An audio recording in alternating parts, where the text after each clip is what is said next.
A partir de agora, servidores públicos poderão escolher em qual banco desejam receber os salários e sem qualquer custo adicional.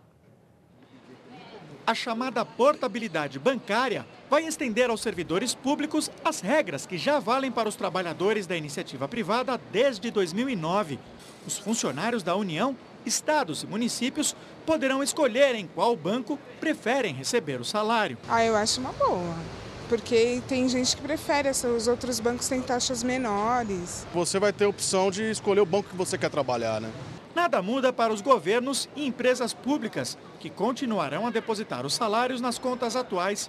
O servidor que optar pela mudança terá de comunicar o banco, que passa a ser o responsável por fazer a transferência todo mês para a nova conta, até meio-dia no dia do pagamento. Não haverá nenhum tipo de gasto para o cliente. O Sindicato dos Servidores Municipais de São Paulo, que representa 200 mil trabalhadores, aprova a medida, mas não acredita que ela trará muitos benefícios. Para nós, a livre concorrência é importante.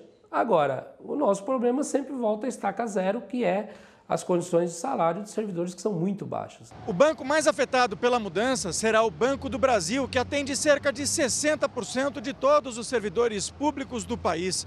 Um universo de 6 milhões e 700 mil trabalhadores que agora terão a opção de mudar de banco.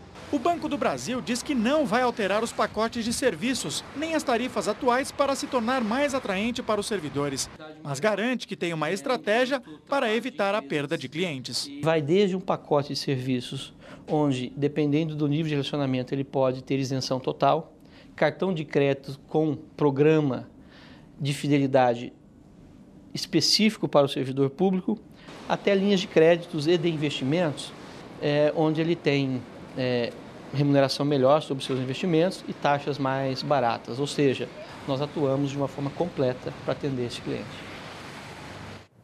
E o ex-presidente do Egito, Hosni Mubarak, pode ser enforcado. O pedido de pena de morte foi apresentado hoje no Tribunal do Cairo. Além do presidente deposto, a promotoria também pediu a pena máxima para os 2 filhos de Mubarak e para o ex-ministro do Interior. Eles são acusados de ordenar a morte de 850 civis durante os levantes populares de fevereiro, que resultaram na queda do governo de Mubarak. O juiz adiou o julgamento por 4 dias. O governo da Síria libertou hoje 552 manifestantes envolvidos nas revoltas populares contra o presidente Bashar al-Assad. Este é o segundo grupo solto desde o dia 26 de dezembro, quando os observadores árabes chegaram ao país. Desde março, 5 mil pessoas morreram em repressões do governo. No Iraque, 5 explosões à bomba mataram pelo menos 67 pessoas em bairros xiitas. Ataques semelhantes vêm se intensificando em meio a tensões entre xiitas e sunitas desde que as tropas americanas deixaram o Iraque no mês passado. Hoje, o presidente dos Estados Unidos, Barack Obama, anunciou um corte de quase 500 bilhões de dólares no orçamento militar para diminuir gastos e combater a crise econômica. E a população religiosa do Iraque é formada principalmente por xiitas, que são a maioria, e os sunitas. São 2 correntes do islamismo que surgiram depois da morte do profeta Maomé. O Jornal da Cultura explica. Os xiitas escolheram seguir Ali, o genro do profeta. Já os sunitas preferiram os herdeiros diretos de Maomé. 85% do mundo islâmico virou sunita. Mas em 2 países, os xiitas são maioria, Irã e Iraque. Em 2003, quando os Estados Unidos invadiram o Iraque, o controle estava nas mãos de sunitas, como Saddam Hussein.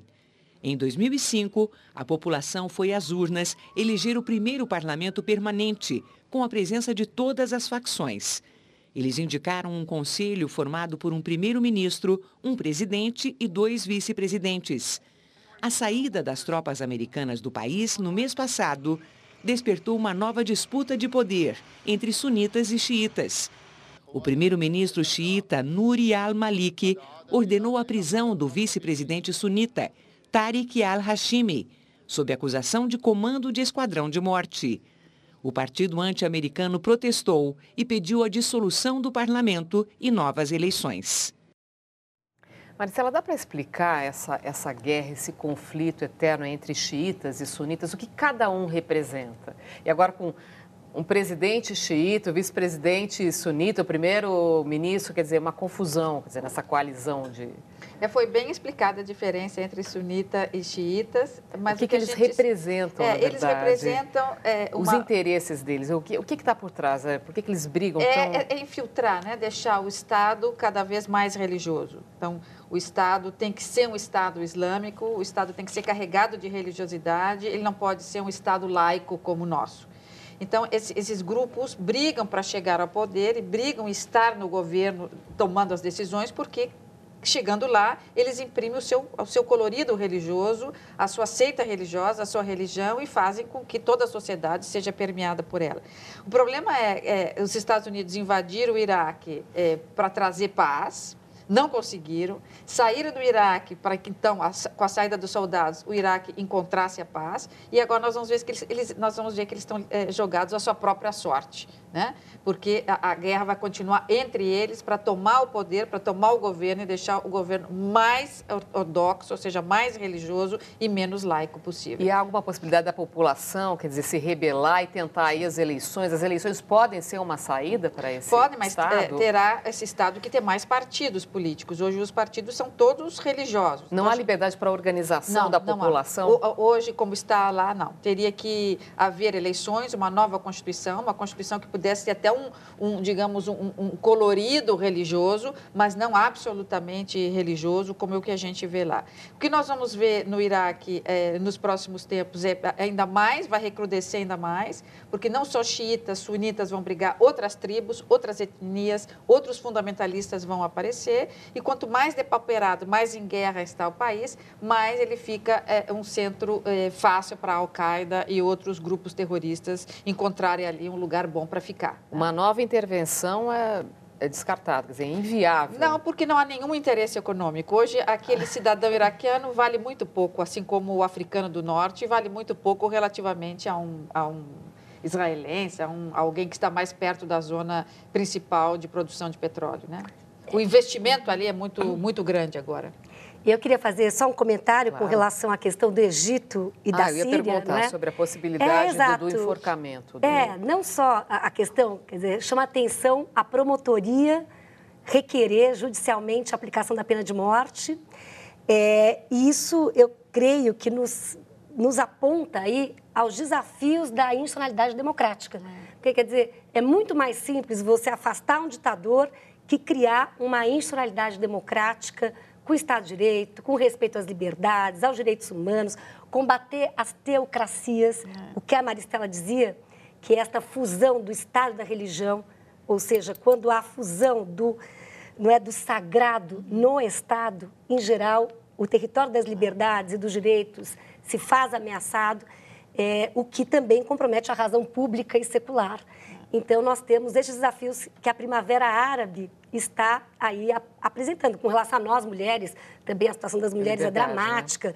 Os países árabes têm os piores indicadores com relação aos direitos humanos das mulheres. Persiste esta situação. Então, mas existem chances dele ser mesmo enforcado? E que tipo de reflexos teria? Já que eu estou perguntando isso, porque hoje parte do judiciário era do governo dele, quer dizer, então há essa possibilidade de fato desse pedido da acusação ser cumprido a pena máxima para ele, 2 filhos, mais um ministro do interior? Aí eu creio que há 2 discussões. Primeiro, a independência do judiciário e segundo, o olhar internacional.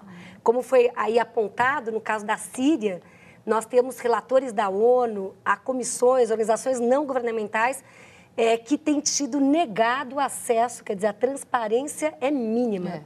Então, esse é um problema da accountability internacional e de que maneira a esfera internacional pode lançar balizas, pode evitar o arbítrio que se coloca numa situação dessas. É um pedido completamente na contramão da história da conquista dos direitos humanos, porque a gente não deve praticar o que fazem os nossos inimigos, o que fazem os selvagens, né? Que é enforcar, que é matar, que é esquartejar, que é fazer o que fizemos com o Saddam Hussein, com o Osama Bin Laden, etc. E mais recentemente com o Gaddafi. é a pena de prisão perpétua. Quer dizer, cometeu um crime, ele é julgado dentro dos parâmetros do julgamento correto, dando a ele todo o direito de defesa contraditória. E pena de prisão perpétua, mas não a morte, o enforcamento. Isso é a contramão. É arcaico, não é? Tá certo. E a seguir, um desafio, levar energia solar às moradias populares. E ainda, o atum mais caro da história é leiloado no Japão.